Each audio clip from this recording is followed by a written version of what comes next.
el tema es las becas. Colfuturo, el gobierno dijo, no más Colfuturo, nosotros las subsidiamos. ¿En qué paró eso, Camila? Pues mire, Juan Diego, con una inversión de 368.000 millones de pesos, la cartera ya no dará créditos becas como los de Colfuturo, que priorizaban las maestrías en el exterior, sino que ahora MinCiencias va a hacer énfasis en doctorados en universidades colombianas. Escuchemos lo que dijo la ministra. De esta manera, el COMPES financiará más de 600 doctorados y más de 200 maestrías. El 72% de los cupos se cursarán en universidades colombianas y el 60% de los recursos irá a las universidades públicas, fortaleciendo capacidades científicas en el país y en los territorios. Al mismo tiempo, el COMPES garantiza formación internacional estratégica, porque Colombia necesita ciencia de frontera, pero con retorno social y compromiso con el país. Las áreas priorizadas de formación responderían a los desafíos estructurales de Colombia: transición energética, bioeconomía, inteligencia artificial, ciencias, tecnologías cuánticas, ciencias sociales y humanidades y soberanía sanitaria. Pues mire, Juan Diego y Vanessa, yo quiero que ustedes vean esta tabla comparativa que hicimos, porque son las diferencias entre el programa de Colfuturo y este que llega a reemplazarlo, y las diferencias, si ustedes se ponen a ver son varias. Miremoslas. Primero, este es un programa que queda con vigencias futuras a 4 años, entonces Colfuturo tenía una inversión de 600.000 millones de pesos, este es de 368.000 millones de pesos. O sea, ahí, diferencia. Punto, sí. Casi menos, 240.000 menos, sí. Casi la mitad. Además es que tampoco la ministra podía hacer más porque no puede dejar más vigencias futuras por lo que es año electoral, entonces tampoco podían alargarse en esa estrategia. Pero mire, los beneficiarios de Colfuturo fueron 25.000 estudiantes, Juan Diego. Aquí nos dicen que van a haber 900 estudiantes aproximadamente. Se tiraron Colfuturo. Es que se tiraron Colfuturo, Juan Diego. Se tiraron Colfuturo. Es que esto no es ni siquiera el 5%, no, ni de siquiera. 25.000 a 900. Increíble. Mire, tipo de becas. Bueno, ahí sí, Colfuturo daba unas becas que eran más crédito beca, que eran del 50% o 70% con obligación de devolverse a Colombia. Ahí el Ministerio de Ciencias dice, nosotros damos las becas completas. El 100% de la beca, vamos a darles además manutención y vamos a darles dinero para investigación. Así que ahí, check, ellos dan el 100%. El Colsubsidio daba exactamente lo mismo, daba una parte en dinero en efectivo, usted le condonaban la otra mitad. Por Colfuturo. Claro, yo soy becada de Colsubsidio, de Colfuturo, de Colsubsidio también. Pero de Colfuturo, si no hubiera podido hacer una maestría en Estados Unidos porque eso vale muchísima plata.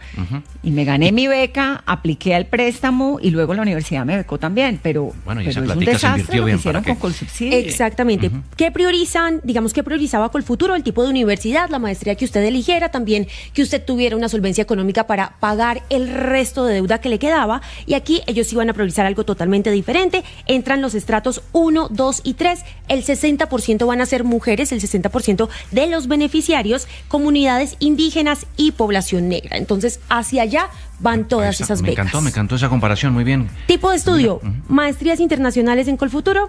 Esto sí es tipo de estudio doctorado, solo el 9% en maestrías. Van a apuntarle a que salgan doctores y doctoras. Universidades internacionales eran las de Colfuturo. Aquí MinCiencias dice, no señor, nosotros nos quedamos con universidades públicas en Colombia.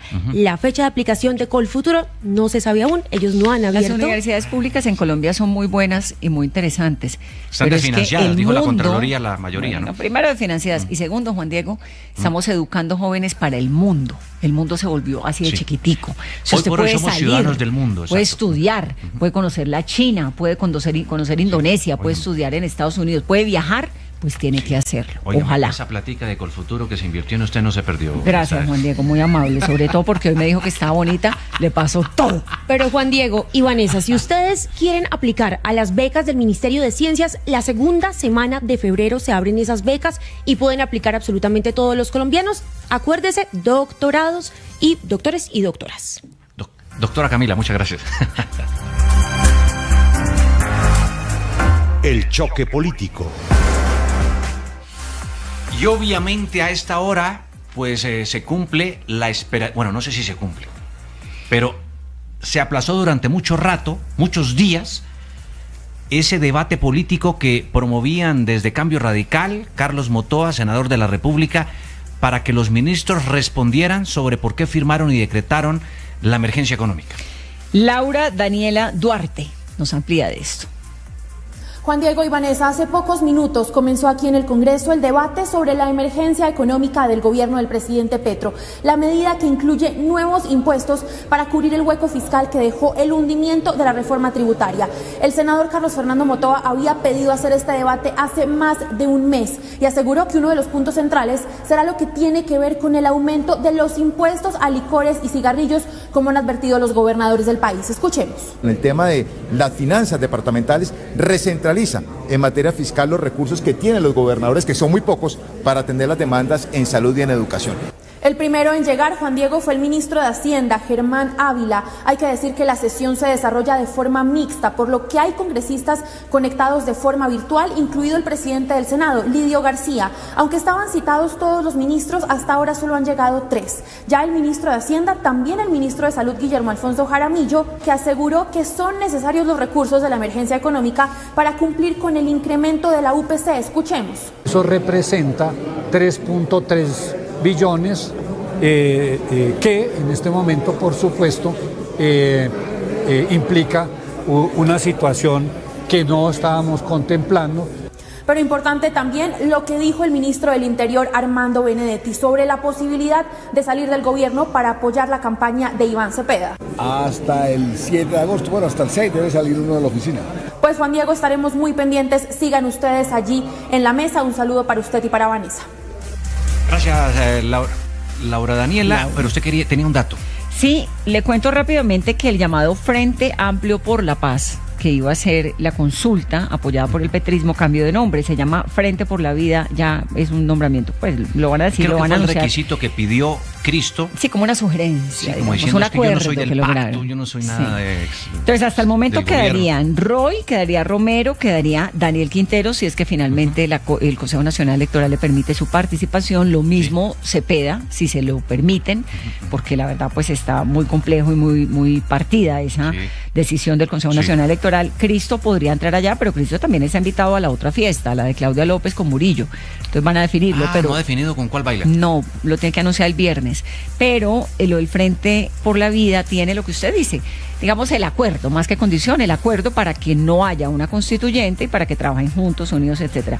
Yo le voy a decir una cosa, lo de Cepeda con el Consejo Nacional Electoral está muy enredado, Juan. Usted que es abogado, si uno lee bien esos artículos de la Constitución, uno dice, bueno, pero es que ya participó en una consulta. Ya fue precandidato, no puede ser precandidato dos veces. Es lo que dice la ley. Pues sí, pero en el Consejo Nacional Electoral hay opiniones diversas que tendrán que dirimirse antes del 6 de febrero. Uy, me encantó esa palabra, dirimirse. Doctora Vanessa de la Torre. Bueno. Y también a esta hora del mediodía, Juan Esteban Quintero nos cuenta mucho más acerca de las pruebas que ha pedido el actual magistrado ponente que estudia precisamente la emergencia económica, el decreto que expidió el gobierno nacional. Juan Esteban.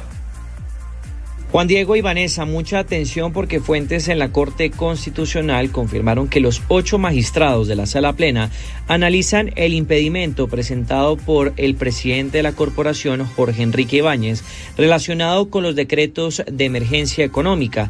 Asimismo, se conoció que el magistrado Ibáñez presentó una ponencia en la que pidió la nulidad de la emergencia económica.